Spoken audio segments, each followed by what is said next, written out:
Assalamualaikum warahmatullahi wabarakatuh. Salam damai teruntuk atau terkhusus untuk Bapak Yakut selaku Menteri Agama. Kenapa harus suara azan, Pak? Indonesia ini sudah terlalu banyak peraturan. Saking banyaknya peraturan oleh pemimpin-pemimpin atau menteri-menteri lain pun terabaikan. Saking banyaknya peraturan undang-undang yang berlaku itu pun sangat jarang sekali dipakai oleh pemerintah. Dan sekarang Bapak Menteri Agama membuat peraturan yang menurut saya itu peraturan itu tidak logis, Pak, kalau bagi saya. Ya, tidak logis. Mungkin dalam pikiran Bapak mengganggu warga yang lain. Kira-kira selama hidup di dunia ada enggak yang berunjuk rasa atau berpendapat bahwa suara azan itu mengganggu mereka? Ada enggak, Pak? Ada enggak di Indonesia ini, selama Anda hidup di Indonesia ini, ada enggak yang protes atau berunjuk rasa, mengajukan proposal ke jenengan itu mengajukan keberatan atas suara azan, dengan adanya suara azan? Kalau itu selama ini tidak ada, kenapa Bapak bikin peraturan seperti itu?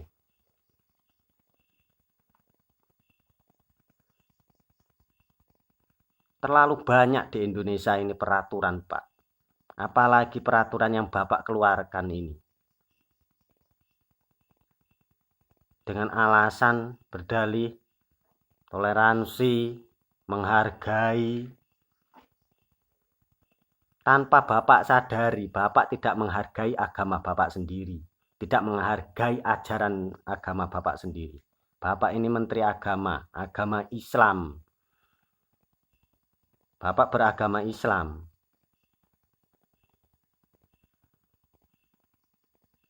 Perlu Bapak sadari, peraturan Bapak yang satu ini berdampak buruk nantinya untuk umat Islam. Ya. Contohnya saja, nanti di akhir zaman kalau sudah tidak ada suara azan, berarti Dajjal lepas. Apa kira-kira peraturan Bapak ini mau membebaskan Dajjal? Ya. Dan suara azan kok mau dikurang-kurangi. Nanti kalau peraturan Bapak ini disetujui oleh warga, oleh masyarakat, nanti jangan-jangan Bapak melarang suara azan. Bapak ini Menteri Agama, dipilih oleh Presiden untuk menjadi Menteri Agama. Berarti Bapak ini punya istilahnya ilmu pengetahuan tentang agama. Lah kok ya aneh men toh, Pak. Iso peraturan azan kok dibikin peraturan kali jenengan itu.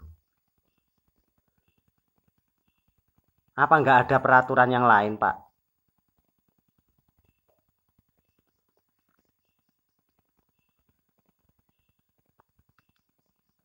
Jadi kalau menurut saya, kalau Bapak ini tidak mencabut peraturan Bapak yang satu ini, lihat saja, Dajjal bentar lagi lepas, Pak. Aneh-aneh jenengan itu. Ini jangan-jangan sampai itu sudah ada bisikan goib, terus nanti biar Dajjal itu lepas, ya. Naudzubillah min dzalik, Pak. Anda itu menteri agama, berpendidikan, beragama yang baik tentunya. Jadi tolong, Pak, kalau soal azan, soal apapun, ibadah apapun, baik agama Islam atau agama lain, jangan diusik. Bikin peraturan-peraturan yang istilahnya apalah, yang bisa merangkul, bisa mempersatukan bangsa. Lah ini jenengan itu aneh-aneh.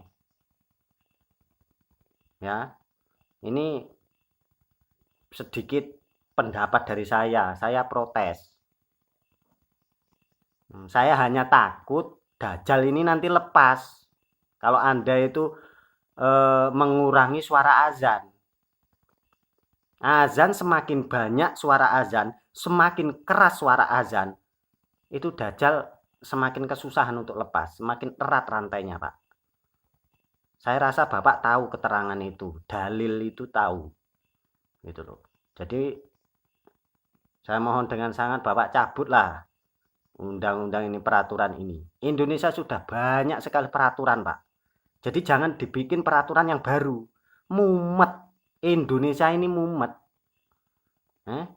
Indonesia mumet. Generasi penerusnya mumet. Dewasanya mumet. Presidennya mumet. Semua mumet. Lah kok ini jenengan umat Islam mau dibikin mumet? Jenengan ngotak-ngatik tentang ibadah.